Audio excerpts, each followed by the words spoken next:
Walang pinoprotektahan, walang kasinungalingan, serbisyong totoo lang. Makisilip sa mga maiinit at samot-saring impormasyong hatid ng Reporter's Notebook kasama ang Nescafe Classic. Sa aming mga ulat ngayong gabi, ang maruming mundo ng prostitusyon sa mga dump site. Mas madali pang kumita sa palabas sa mga lakad. Spring palo, paigay, yakalan, ganyan. Tapos kung marami pong customer, minsan pila-pila, pila-balde. Yung mga driver po ng mga truck, money down yung nabaga, anti-down. At ang talamak na illegal logging sa Caraga Region. Ayun yung mga yung mga troso. So ganito sila para itatago nila, hindi mo na nga naman mapapansin.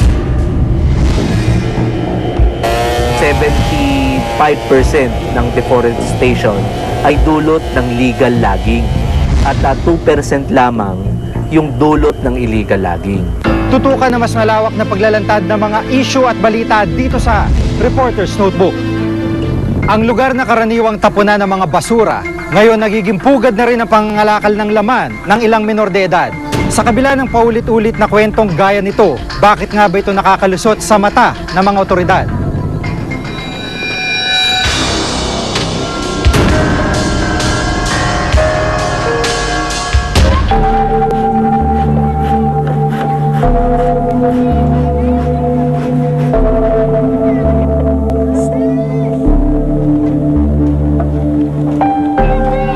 Sa mata ng mga bata sa Smoky Mountains sa Tondo, buhay ang katumbas ng bawat nakakalaig nilang basura. Kaya naman sa murang edad, napipilitan silang magbilad sa araw para kumita.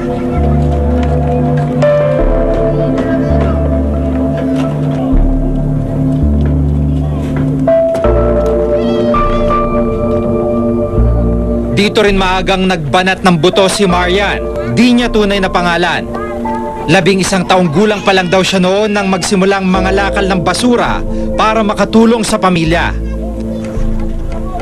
Pero ngayong 16 na taong gulang na siya, ibang anyo ng pangangalakal ang sinabak niya.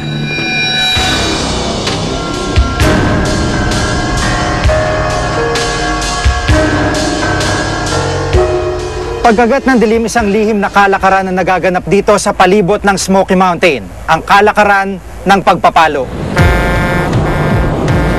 Sa alok na kumita ng doble, pumayag siya maging isang palo, ang karaniwan nilang tawag sa mga babaeng nagbebenta ng panandaliang aliw.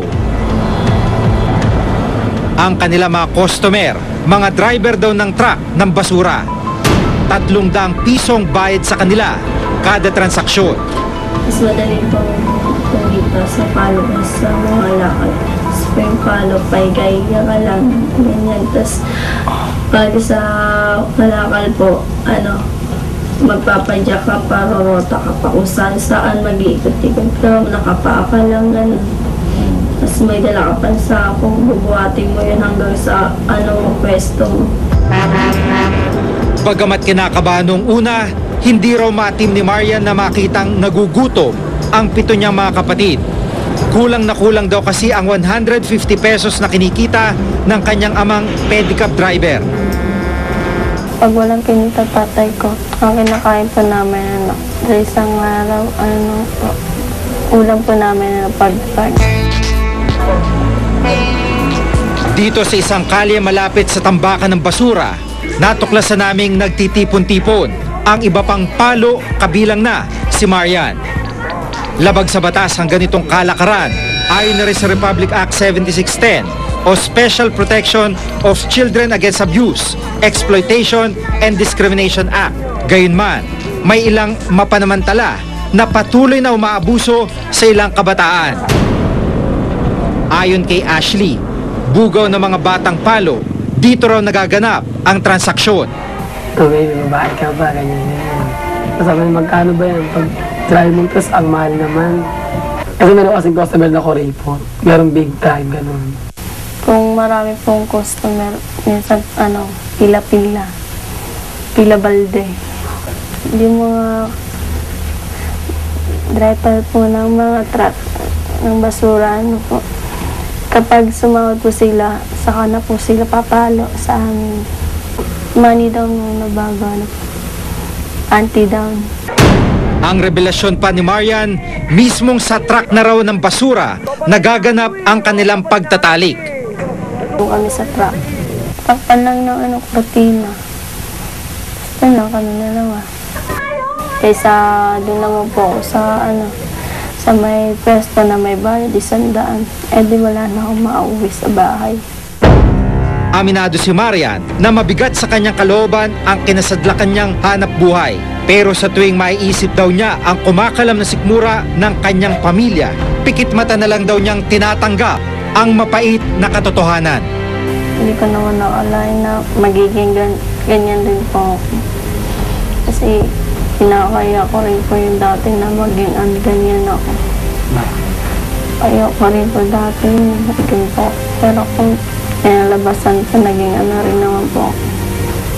Dahil po sa lugar namin. Hindi nga po umani. Naghanap nga po matagtrabaho ko. Isa lang si Marian sa patuloy na dumaraming bilang ng batang sex workers sa bansa. Ang mas nakakaalarma ayon sa pag-aaral ng Child Protection Unit, pang-apat ang Pilipinas sa buong mundo sa may pinakamaraming bilang ng menor de edad na napipilitang pumasok sa prostitusyon dahil na rin sa kahirapan. Noong nakaraang taon, nasa 75,000 ang bilang ng child prostitute sa bansa. Maliban dun sa problema sa kahirapan, ang isang madalas na nagiging problema yung family breakdown. Sabihin ang mga magulang hindi nakakapagbigay ng sapat na pagigiya sa mga anak nila o kaya mismo yung proteksyon ng pamilya ay nawawala. Pero ang isang malaking kadahilanan din ng prostitution ng mga bata, ang natawag nating gender discrimination. Dahil dito sa ating bansa, iba pa rin ang pagtingin sa mga kababaihan at lalo na rin sa mga bata. Kung halimbawa, itong mga bata na ito na identified na sila ay involved dito sa child prostitution at kung wala silang mga magulang o wala man yung tinatawag na parental supervision, pwede rin naman kung sila ay ma-identify ng local government units, pwede silang pansamantala kukup-kupin ng DSWD. Isang asset namin ang nagpanggap na driver ng truck. Maya-maya pa, 3 palong lumapit at agad nakipagtransaksyon. Isa sa kanila, walang takot pang umakyat ng truck.